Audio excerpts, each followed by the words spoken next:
The Kingdom of Hyrule has been the main setting for the Legend of Zelda series for over 35 years. We've come to know many of its important landmarks, the Lost Woods, Lake Hylia, Death Mountain, and many more. We have seen Hyrule evolve in scope for over 3 decades, yet we know very little about what lands lie beyond its borders.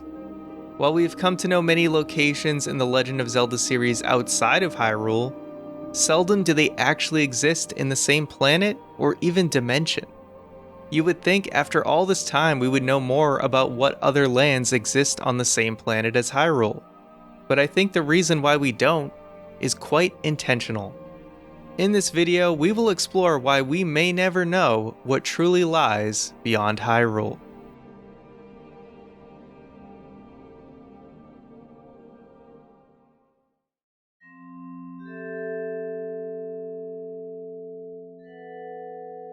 In a 2017 interview with Game Informer, Shigeru Miyamoto and Eiji Aonuma were both asked what planet Hyrule was on.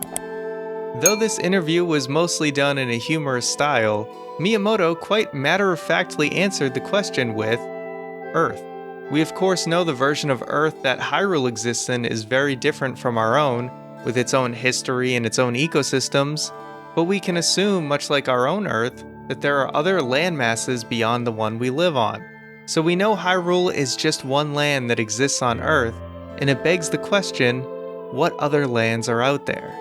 Through nearly 20 different Zelda titles, we have come across many different realms and lands, yet few seem to actually take place on the same planet as Hyrule. Before we theorize why that is, let's first take a look at every game that takes place outside of Hyrule and note whether or not they are an actual land on the same planet as Hyrule.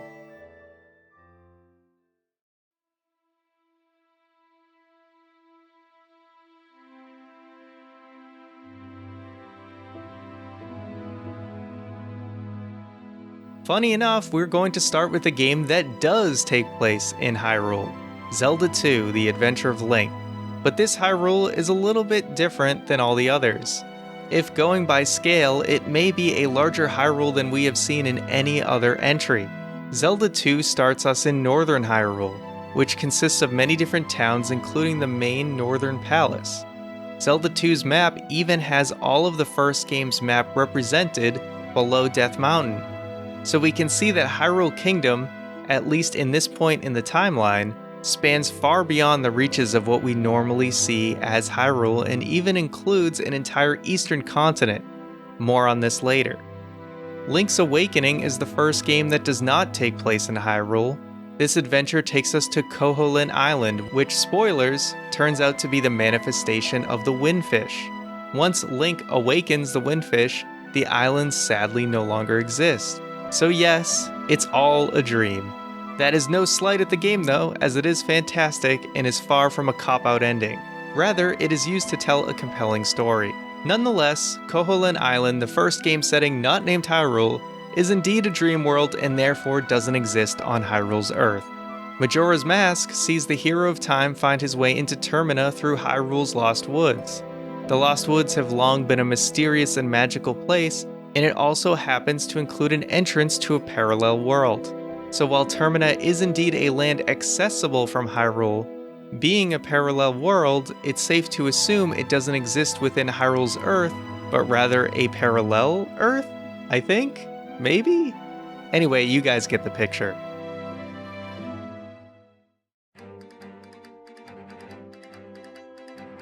Finally, in 2001, nearly 15 years after the original Legend of Zelda, we get Oracle of Seasons and Oracle of Ages. It took Capcom's first shot at a Zelda game to give us 2 lands that very likely do exist on Hyrule's Earth. That's right, Zelda Encyclopedia, I'm gonna have to disagree with your little chart here on this one. The Oracle games introduce us to both Holodrum and Labrynna, lands of the Oracle of Seasons and Ages respectively.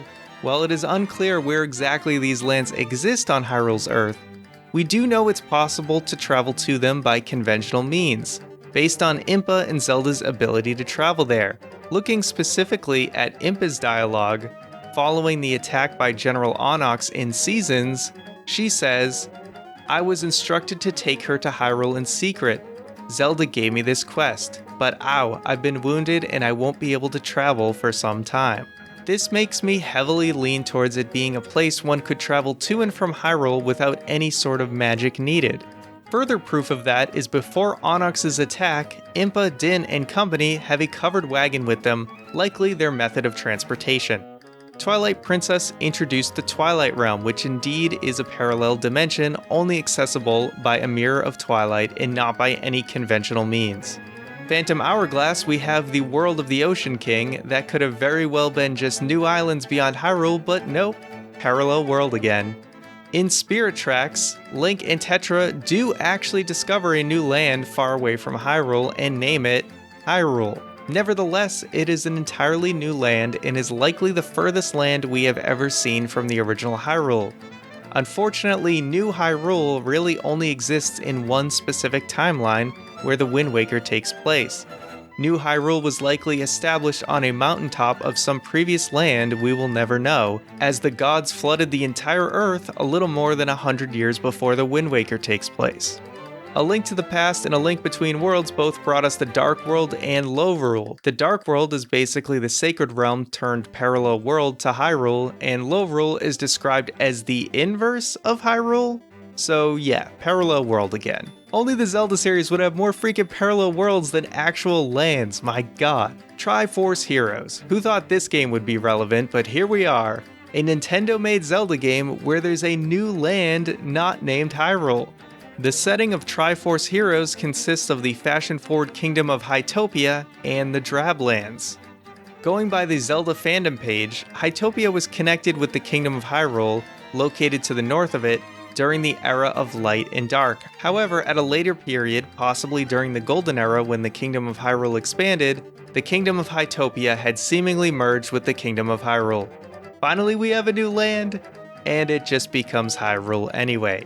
The most likely scenario is that Hytopia's castle would eventually become the North Palace where you start in Zelda II.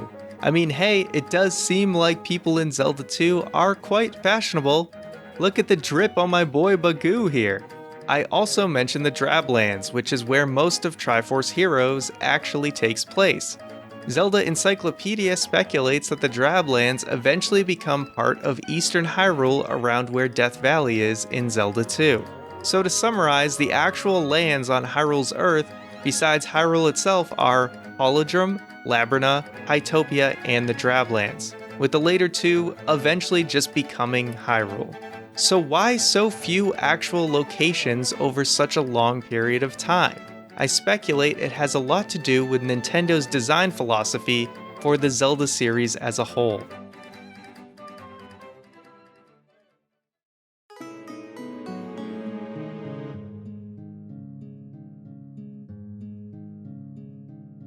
I believe there are two development philosophies of Nintendo that are relevant to this topic. Of course, all of this is just my theory and in no way confirmed. The first philosophy I believe to be is Nintendo's development mentality of gameplay first. In a 2004 interview when asked about developing a framework for a Zelda game, director and producer Eiji Aonuma answered with an example from The Wind Waker. Once we had come up with this, that the player is going to be sailing across the ocean, then it became a question of, okay, so we know Hyrule has been flooded and it's at the bottom of the ocean, but then the question is, how did it get there?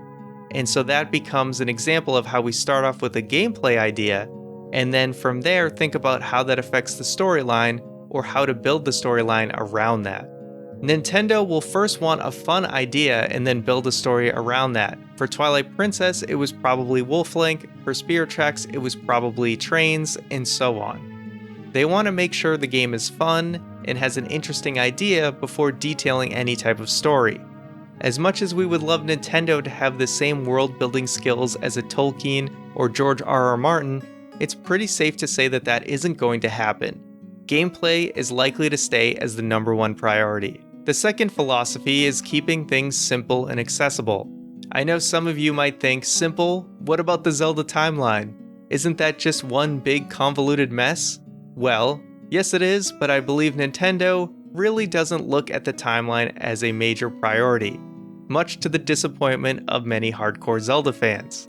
and the timeline is really just there to satisfy hardcore fans. Sure, they have some strongly connected games, but when it comes to the bigger picture, timeline be damned, they will do what they want to do. Zelda games keep the story pretty simple for the most part, and I believe they usually stick to Hyrule for the same reason. Hyrule is essentially a blank canvas for them to paint whatever picture they want for a new Zelda game. Hyrule has been a fallen kingdom, it's been an ocean, it's been shrouded in twilight, it's been a land prior to the kingdom's establishment. If they introduce a new land, Nintendo likes to close off that world at the end of the game to avoid any loose ends or further complications in future titles, which is why we see situations like the Mirror of Twilight breaking. Keeping things simple and accessible is what allows Zelda games to basically be played in any order with no prior knowledge of other games. Will you get a little bit more out of understanding the timeline and playing them in a certain order? Sure. But there is nothing significant enough that wouldn't make it fine to play them in any way you want. The last thing Nintendo wants is a Kingdom Hearts situation where every game has to be played to understand the story, and even then some people are still lost. The same way we think of Mario and the Mushroom Kingdom is the same way Nintendo wants us to simply associate Zelda and Link with Hyrule. So when it comes to Hyrule's version of Earth, Hyrule may very well be the only persistent land we will ever know. I highly doubt we will ever see the likes of Holodrum and Labrynna ever again, outside of possible remakes of course. Nintendo seems to act like those areas no longer exist. Nintendo's philosophy of gameplay first and keeping things simple means they are likely very cautious about expanding the lore and the world building of the Zelda series. Expanding it could potentially alienate newcomers, so it's unlikely we will ever know what truly lies beyond Hyrule. Thank you for watching, and I'll see you guys next time.